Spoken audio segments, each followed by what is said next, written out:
अस्सलाम वालेकुम व्यूअर्स, कैसे हैं आप? अब मैं भी अल्हम्दुलिल्लाह ठीक हूँ। मैंने 2 चम्मच बटर डाला है, उसे गर्म किया है। फिर उसके बाद मैंने ये अदरक लहसुन की पेस्ट जो घर पे मैंने बना के फ्रोज़न की हुई है, वो इसमें मेल्ट कर रही हूँ। जैसे ये मेल्ट होगी तो ये फिर मैरिनेट चिकन जो है मैं इसमें भून लूँगी। तो अभी ये जो मैं मैरिनेट किया हुआ चिकन है ये डालूँगी। इसमें मैंने 2 चम्मच मैंने डाले थे।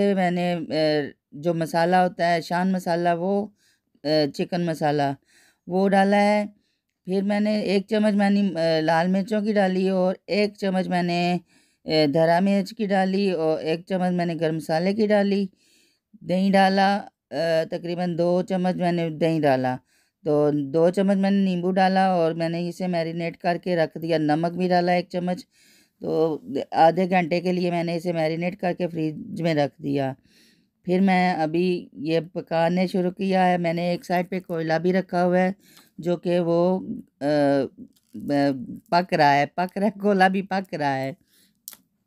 तो ये स्मोक चिकन बनाऊंगी, दम कढ़ाई, कोयले का दम दूंगी मैं इसको।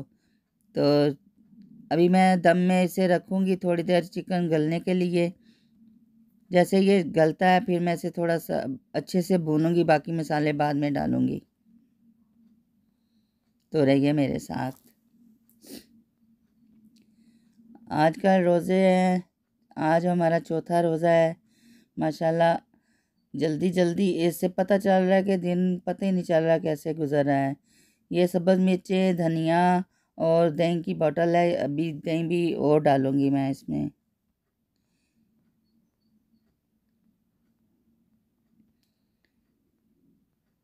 ये अब गल गया थोड़ा बहुत, अब इसे भूनूंगी मैं।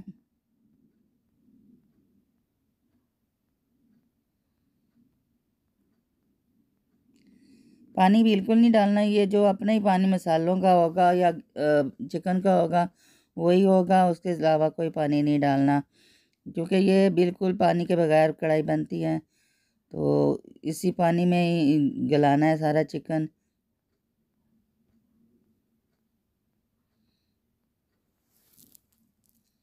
और ये बटर में पकानी है, बटर में बड़ी टेस्टी बनती है।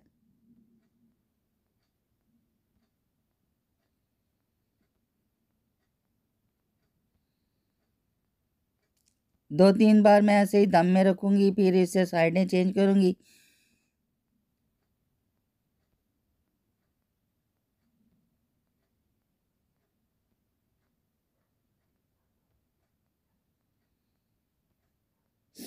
हमारे मोहल्ले में ना एक कुत्ता है, दिन रात इसी तरह भौंकता है। तो पता नहीं क्या है उसे, या शायद उसे कोई ऐसी चीज़ नज़र आती है। शाम को जब अज़ानें होती हैं मगरिब की, उस वक़्त बहुत ज़्यादा ये शोर कर रहा होता है।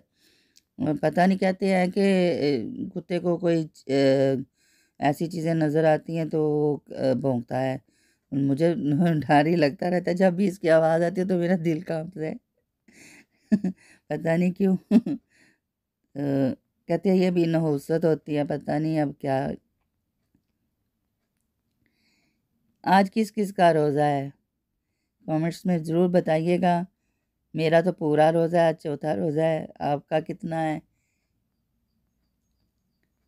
अक्सर लोग कुछ लोग बीमार होते हैं तो वो नहीं बेचारे रख सकते। मेरी तबीयत तो नहीं ठीक है होती इतनी ज़्यादा, लेकिन मैं फिर भी रोज़ा ज़रूर रखती हूँ।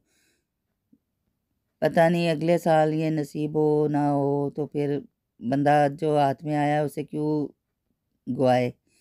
तो बेहतर यही है कि जैसे तैसे करके रोज़ा रखो, क्योंकि हमारे अमाल और तो कोई है नहीं है, गुनहगार बंदे हैं हम।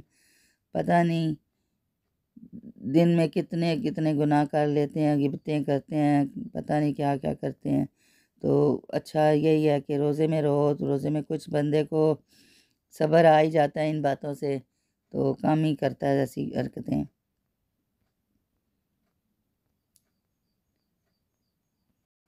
या तो रोज़ा रखो या फिर घर के कामों में बिज़ी रहो, ताकि ऐसा मौका ही ना आए कि बंदा गिबतें करे या किसी की चुगली करे।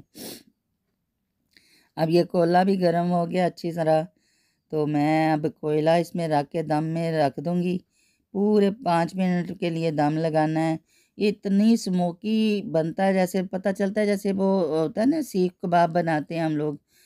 तो इसके ऊपर मैंने ऑयल भी डाला है थोड़ा-सा, ताकि इसका धुआँ सही तरह निकले।